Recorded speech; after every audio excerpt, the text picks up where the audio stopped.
Sachez-le, Madame Radjavi, sachez-le, chers amis, nous serons là pour ne pas lâcher et pour dénoncer les responsables de cette situation. Nous n'abandonnerons pas les habitants d'Ashraf. Nous n'abandonnerons pas les habitants d'Ashraf face à une nouvelle et terrible épreuve. Nous ne permettrons pas que cela se reproduise. Parce que la pression n'est pas qu'un Irak. J'ai appris que le 29 janvier, 2 Iraniens ont été arrêtés dans la ville de Qazvin parce que leur fils se trouve à Ashraf. J'ai appris que des centaines de membres des familles de ces résistants d'Ashraf se trouvent aujourd'hui en prison pour délit de parenté. Je voudrais rendre ici hommage à M. Saremi, qui fut exécuté en décembre 2010, sans doute parce qu'il a rendu visite à son fils à Ashraf, ou à M. Kazemi et Haj Agaï, qui ont été exécutés en janvier 2011 pour le même fait. Ayant subi tant de pression, les habitants d'Ashraf ont montré leur bonne volonté.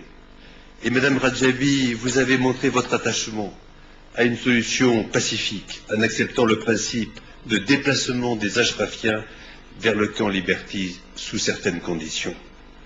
Alors oui, il faudrait que les Nations Unies, que les États-Unis, que l'Union européenne règlent immédiatement les 5 questions suivantes.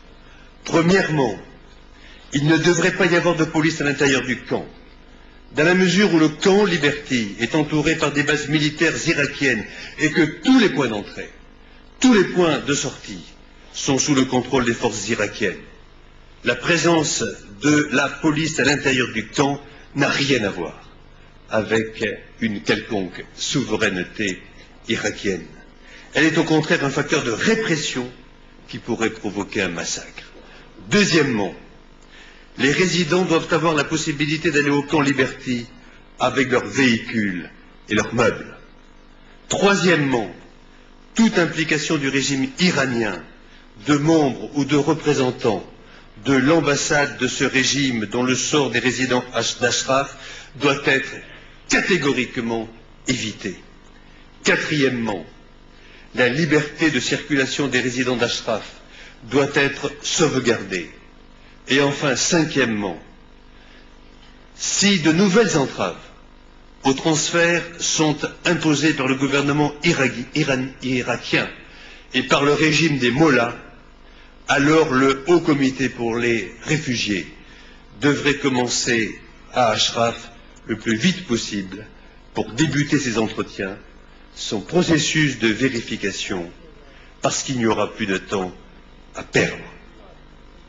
Et je demande ici, moi qui étais ministre des Affaires étrangères, au Quai d'Orsay, au gouvernement français, à mon ami Alain Juppé, qui est un homme d'État, je veux lui demander de peser de tout son poids au Conseil de sécurité des Nations Unies.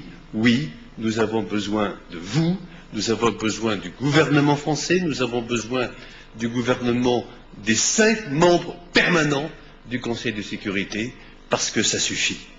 Alors oui, chers amis, nous veillerons avec vous tous à ce que ces exigences soient remplies pour que cette flamme d'espoir, cette flamme de résistance ne puisse être éteinte par des dictateurs.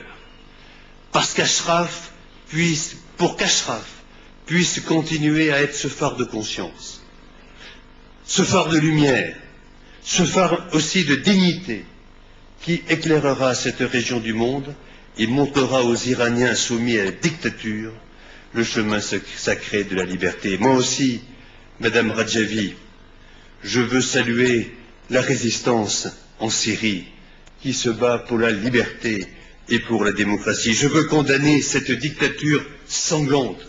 Je veux vous dire combien nous sommes derrière chaque femme, chaque homme d'Ashraf. Nous sommes des Ashrafiens parce que ces habitants d'Ashraf symbolise la résistance contre la dictature, qui n'est rien d'autre qu'une forme de lâcheté. Merci.